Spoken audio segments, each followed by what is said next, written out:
Hello students, welcome back. আজকে আলোচনা করব মাইটোসিস কোষ বিভাজনের ডায়াগ্রাম। আজকে মাইটোসিস কোষ বিভাজনের ডায়াগ্রামটি তোমাদেরকে ভালো করে এঁকে দেখাবো। তো প্রথমেই এঁকে নেব আর্লি প্রোফেজ। আর্লি প্রোফেজের ক্ষেত্রে কি হয়,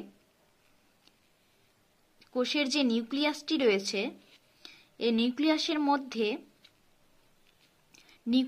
মধ্যে ক্রোমাটিন জালিকাগুলি পেঁচিয়ে অবস্থান করে, অর্থাৎ এই রূপে অবস্থান করে। নিউক্লিয়াসের মধ্যে ক্রোমাটিন জালিকাগুলি এইভাবে পেঁচিয়ে অবস্থান করে।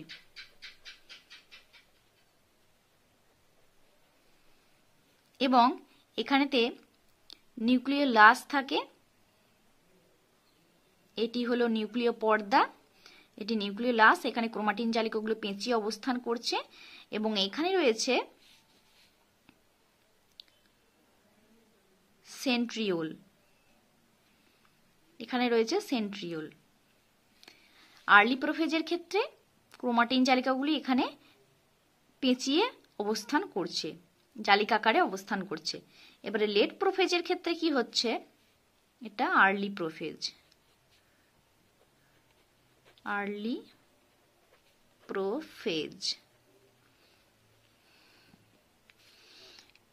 এটি হলো কোষ পর্দা,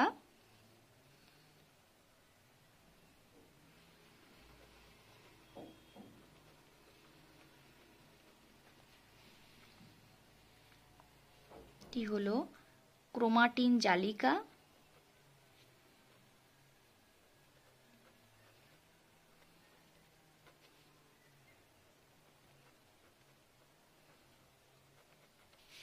নিউক্লিওলাস,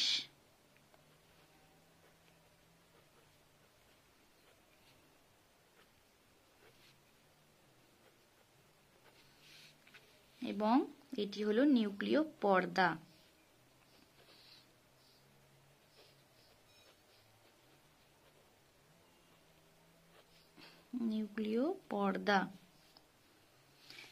এবং এটি হলো সেন্ট্রিওল।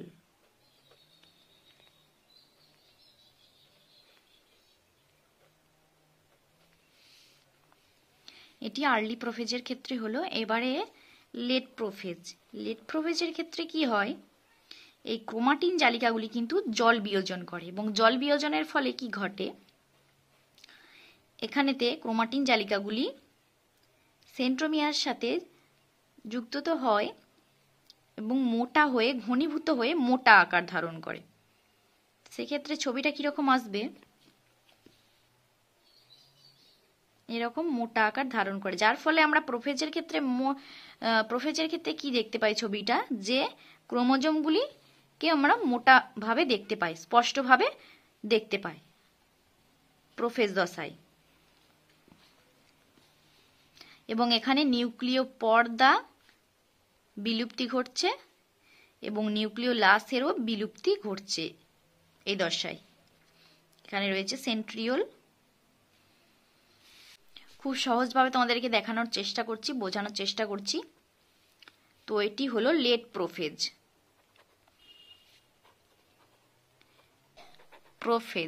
প্রোটা লেখা হয় না আগে, লেট প্রোফেজ।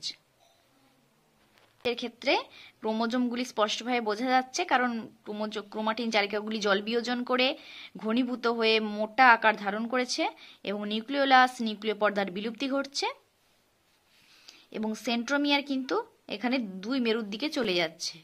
এবার সেটা আমরা দেখব মেটাফেজ দশায়।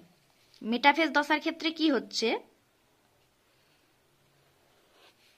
মেটাফেজ দশার ক্ষেত্রে সেন্ট্রিওল দুদিকে রয়েছে এবং সেন্ট্রিওলের সাথে এস্টার রশ্মি গঠিত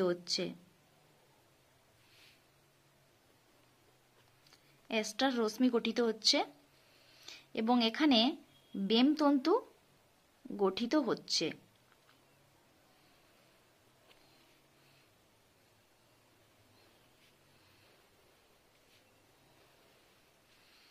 বেমতন্তু গঠিত হলো এবং ক্রোমোজোমগুলি, এখানে ক্রোমাটিডগুলি পেঁচিয়ে অবস্থান করবে। ছবিটা হবে ঠিক এরকম।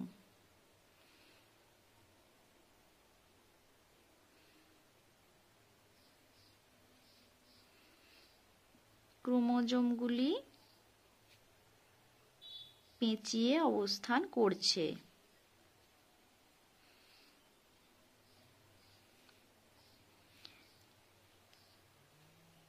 এবং লক্ষ্য করো, ক্রোমোজোমগুলি কিন্তু নিরক্ষীয় অঞ্চল বরাবর অবস্থান করছে মেটাফেজ দশার ক্ষেত্রে। এটা হলো মেটাফেজ দশা। মেটাফেজ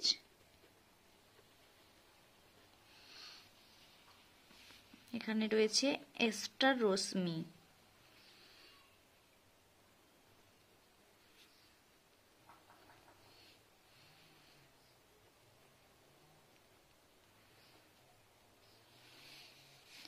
এস্টার রশ্মি, এটি হলো সেন্ট্রোমিয়ার।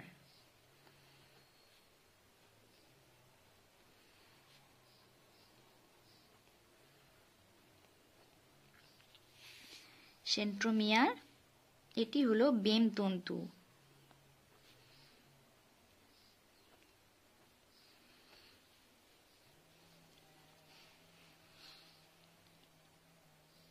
পর আমরা দেখব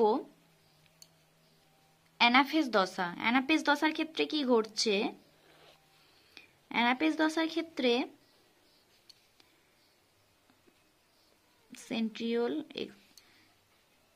সেন্ট্রিওল এস্টার রশ্মি।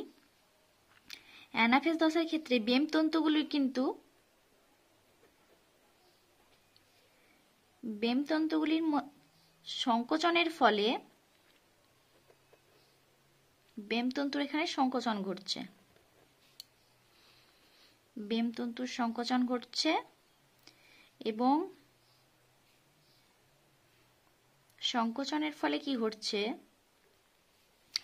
ক্রোমোজোমগুলির মধ্যে বা ক্রোমাটিডগুলির মধ্যে বিকর্ষণ বলের সৃষ্টি হচ্ছে।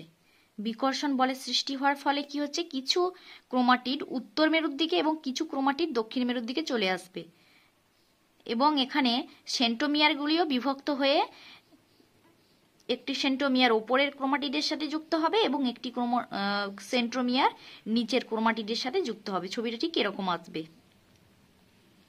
কিছু সেন্ট্রোমিয়ার ওপরের ক্রোমাটিডের সাথে যুক্ত হচ্ছে এবং একটি সেন্ট্রোমিয়ার নিচের ক্রোমাটিডের সাথে যুক্ত হচ্ছে।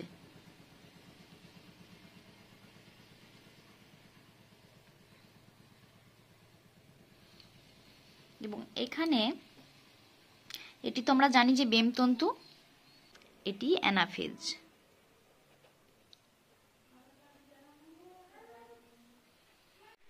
টেলোফেজ দশার ক্ষেত্রে কি ঘটে? টেলোফেজ দশায় দুটি নিউক্লিয়াস গঠিত হয়। অ্যানাফেজ দশার ক্ষেত্রে দুই মেরুর দিকে চলে আসে এবং পরে টেলোফেজ দশায় কি ঘটে না, দুটি নিউক্লিয়াস গঠিত হয়। দুটি নিউক্লিয়াস গঠিত হচ্ছে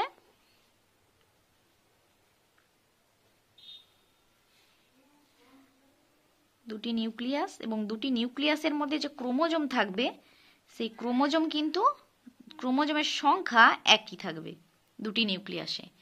এবং এখান থেকে কি ঘটবে? দুটি অপত্য নিউক্লিয়াস গঠিত হবে। এখানে আবার কি ঘটবে? দুটি অপত্য নিউক্লিয়াস যে গঠিত হচ্ছে, এখানে কিন্তু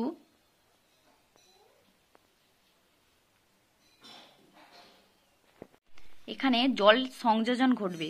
এই দশায়, টেলোফেজ দশায় জল সংযোজনের ফলে কি হবে? নিউক্লিয় পর্দা গঠিত হচ্ছে, পুনরায় ক্রোমাটিন জালিকা তৈরি হবে এবং নিউক্লিওলাস গঠিত হচ্ছে এবং দুটি এরকম অপত্য নিউক্লিয়াস গঠিত হবে।